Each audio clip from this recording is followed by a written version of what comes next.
வணக்கம். நான் உங்கள் அன்பான சயின்டிபிக் வேதிக் அஸ்ட்ராலஜர் அஸ்ட்ரோரஞ்சி பேசுகிறேன். நல்லது நினைப்போம், நல்லதே நடக்கும். தொடர்ந்து நம்ம சேனல்ல வரக்கூடிய வீடியோஸ் எல்லாம் பார்த்துட்டு இருப்பீங்க நம்புறேன்.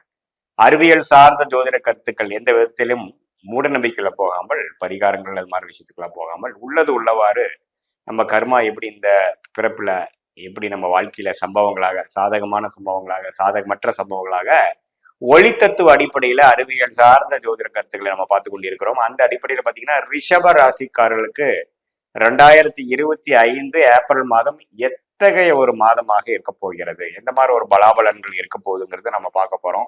அதுக்கு முன்னாடி இந்த சேனலுக்கு நீங்க ஃபர்ஸ்ட் டைம் வரவங்களா இருந்தா மறக்காம சப்ஸ்கிரைப் பண்ணுங்க. ஸோ தட் தொடர்ந்து உங்களுக்கு நம்மளோட வீடியோஸ் உங்களை அடையும். இப்போ பாத்தீங்கன்னா ஏப்ரல் 2025 எப்படி ஸ்டார்ட் ஆகுதுன்னு பார்த்தீங்கன்னா, சனி பெயர்ச்சி முடிந்ததுக்கு அப்புறம் தான் வருது. சனி மார்ச் 29, 2025 ஆகி ரிஷபராசிக்கு இதுவரை 10ஆம் இடத்திலிருந்து தொழில் வேலை விஷயத்துல அதிகமான உழைப்பை கொடுத்து கொண்டிருந்த சனி இப்போ 11ஆம் இடங்கிற ஒரு அருமையான இடத்துக்கு வரார். அடுத்த 2.5 இயர்ஸ் பார்த்தீங்கன்னா ஓரளவுக்கு நல்ல ஒரு அமைப்பு. என்ன எது மாதிரி அமைப்புன்னு பார்த்தீங்கன்னா, பெரிய பிரச்சனைகள் இல்லாமல் இருக்கக்கூடிய சில 2-3 பிரச்சனைகளும் விலகி, தொழிலும் விஷயத்துல கொஞ்சம் தேவையில்லாத ஸ்டாண்டர்ட் இல்லாத சில அமைப்புகள் குறைந்து ஒரு நல்ல லாபத்தை கொடுக்கக்கூடிய ஒரு ஒரு பிரச்சனை இல்லாத ஒரு சூழ்நிலை கொடுக்கக்கூடிய அமைப்பு. வேலையில இருக்கிறவங்களா இருந்தாலும் சரி, இன்வெஸ்ட்மெண்ட் பண்ணி பண்றவங்களா இருந்தாலும் சரி, அறிவு சார்ந்து கன்சல்டிங் பண்றவங்களா இருந்தாலும் சரி, ஒரு நல்ல அமைப்பு. இதுவரை 2 வருடமாக உழைத்த உழைப்புக்கு ஒரு நல்ல ஒரு பொசிஷன் நமக்கு கிடைச்சிருக்கு. அதை அப்படியே தக்க வச்சுக்கலாங்கிற மாதிரி ஒரு அமைப்பு ரிஷபராசிக்காரர்களுக்கு கொடுக்குது.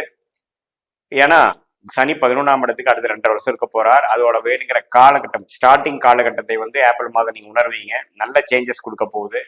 அதே சமயத்துல சனி மட்டுமா 11, புதனும் 11ஆம் இடத்துல இருக்கார், சுக்கிரனும் 11ஆம் இடத்துல இருக்கிறார், ராகும் 11ஆம் இடத்துல இருக்கிறார், கேந்து 5ஆம் இடத்துல இருக்கிறார். ஸோ இப்படி ஒரு அமைப்பு பாத்தீங்கன்னா ஒரு நல்ல ஒரு டைம் தான். ரிஷபராசிக்காரர்களுக்கு பல பேர்த்துக்கு பாத்தீங்கன்னா சில வரவேண்டிய பணங்கள் வர்றது, இதுவரை நீங்க சில போராட்டங்கள் இருந்ததுக்கெல்லாம் கொஞ்சம் டக்குன்னு ஒரு விஷயங்கள் முடிஞ்சு கொஞ்சம் கை மேல பலன் கிடைக்கிறது. இல்லற வாழ்க்கை அமைய முடியல, ஃபேமிலி மேரேஜ் இப்போ கொஞ்சம் லேட் ஆயிட்டு இருக்குங்கிறவங்க டக்குன்னு நடக்கிறது. அதே மாதிரி குழந்தை பேரு பெற முடியாதவங்களுக்கு குழந்தை பேரு கிடைக்கிறது. அது மாதிரி சில நல்ல திருப்தியான ஒரு பூர்த்தி செய்யக்கூடிய ஒரு நல்ல அமைப்பு நிறைந்த மாதமாக இந்த ரிஷபராசிக்காரர்களுக்கு 12 ராசிகளிலேயே ரிஷபராசிக்காரர்களுக்கு இந்த ஏப்ரல் மாதம் முதல் தரமான ஒரு அமைப்பு இருக்கு. நீங்க எல்லாரும் அதை உபயோகிச்சுக்கணும். நீங்க என்ன தொட்டாலும் ஓரளவுக்கு தொடங்கக்கூடிய அமைப்பு இருக்கு. தசா புக்திகள் நியூட்ரலா அல்லது ஓரளவுக்கு சாதகமா இருக்கும் பட்சத்துல. ஸோ குருவும் ராசிக்குள்ள இருக்கிறார், சனி 11ஆம் இடத்துல இருக்கிறார், ராகு 11, கேது 5ஆம் இடம். அதே மாதிரி மாத கிரகமாகிய புதன், சுக்கிரன் எல்லாமே 11ஆம் இடத்துல இருந்து, செவ்வாய்ங்கிற கிரகம் மட்டும் ஏப்ரல் 3ஆம் தேதி நீச்சமா போகக்கூடிய 3ஆம் இடம் இருக்கும் பொழுது, இந்த மாதிரி மனைவியா இருந்தா கணவர், கணவரா இருந்தா மனைவி, பங்குதாரர்கள், அது மாதிரி விஷயத்துல மட்டும் கொஞ்சம் கவனமாக இருக்கக்கூடிய அமைப்பு இருக்கு.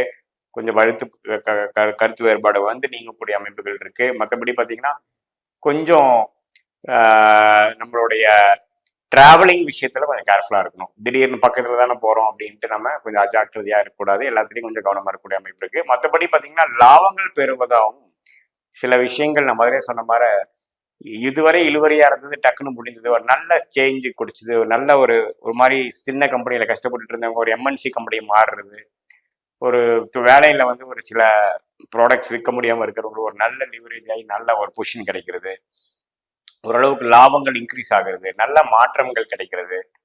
அதே மாதிரி மாணவ செல்வங்களுக்கு பாத்தீங்கன்னா இதுவரை ஒரு மாதிரி சுமாரா படிச்சுட்டு இருந்தவங்களுக்கு இப்போ கொஞ்சம் நல்லா பிரைட் ஆகி நல்லா ஃபோக்கஸ்டா பண்றாங்கிற மாதிரி ஒரு அமைப்பு கிடைக்கிறது. அது மாதிரி எல்லாமே நல்ல ஒரு சுப விஷயங்கள் நிறைந்ததாக இருக்கக்கூடிய ஒரு அமைப்பு ரிஷபராசிக்காரர்களுக்கு இருக்கு. அதே மாதிரி இல்லத்தரசிகளுக்கும் நான் சொன்ன மாதிரி அந்த குடும்பத்தில் இருக்கக்கூடிய அந்த கருத்து வேறுபாடுகள், அது மாதிரி விஷயங்கள் மட்டும் கொஞ்சம் கவனமா இருக்கணும். அதே மாதிரி சீனியர் சிட்டிசன்ஸ் வயதும் நல்ல ஓரளவுக்கு மூத்தவங்க பார்த்தீங்கன்னா உடல் உபாதைகள் மட்டும் கொஞ்சம் கேர்ஃபுல்லா இருக்கணும்.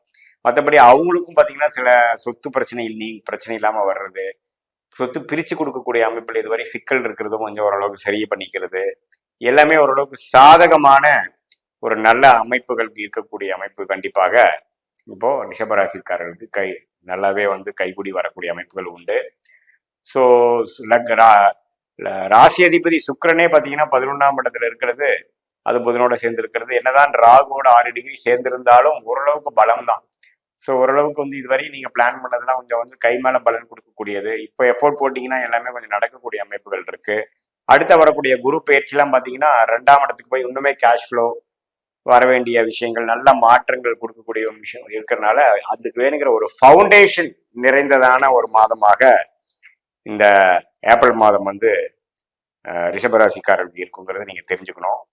ஸோ ராசி அதிபதி இருக்கிற நிலைமையும், குரு இருக்கக்கூடிய நிலைமையும், சனி இருக்கக்கூடிய நிலைமைனால எல்லாமே வந்து ஓரளவுக்கு பொருந்தி வருவதனால இந்த ஏப்ரல் மாதம் வந்து கட்டாயம் ரிஷபராசிக்காரர்களுக்கு வந்து you have to make it count அப்படின்ட்டு சொல்லப்படுகிற ஓரளவுக்கு உபயோகப்பட வேண்டிய ஒரு மாதமாகவும், சில விஷயங்கள் இதுவரை கைக்கு வந்தது வாய்க்கு வரவில்லைங்கிற விஷயம்லாம் ஓரளவுக்கு சாதகமாக முடிகிறதாகவும், அதாவது இல்லத்தரசியாக இருந்தாலும் சரி, மாணவர்களாக இருந்தாலும் சரி, நடுத்தர வயதினராக இருந்தாலும் சரி, கல்யாண விஷயத்தை எதிர்பார்க்குறவங்களா இருந்தாலும் சரி, அந்த காதல் விஷயத்துல வந்து ஒரு கைகூடாமல் இருக்கிறவங்களா இருந்தாலும் சரி, சீனியர் சிட்டிசன்ஸாக இருந்தாலும் சரி, மிகப்பெரிய தொழிலதிபர்களாக இருந்தாலும் ஒரு நல்ல டிரான்சாக்ஷன், நல்ல ஒரு சேஞ்சஸ் கிடைக்கக்கூடிய ஒரு அருமையான காலகட்டத்துக்கு வேணுங்கிற ஒரு ஸ்டார்டிங் ஃபவுண்டேஷன் கொடுக்கக்கூடிய ஒரு மாதமாக ஏப்ரல் 2025 ரிஷபராசிக்காரர்கள் இருக்க போகிறதுங்க நீங்க தெரிஞ்சுக்கணும். மீண்டும் மற்றொரு காணொலியில் சந்திப்போம். நன்றி, வணக்கம்.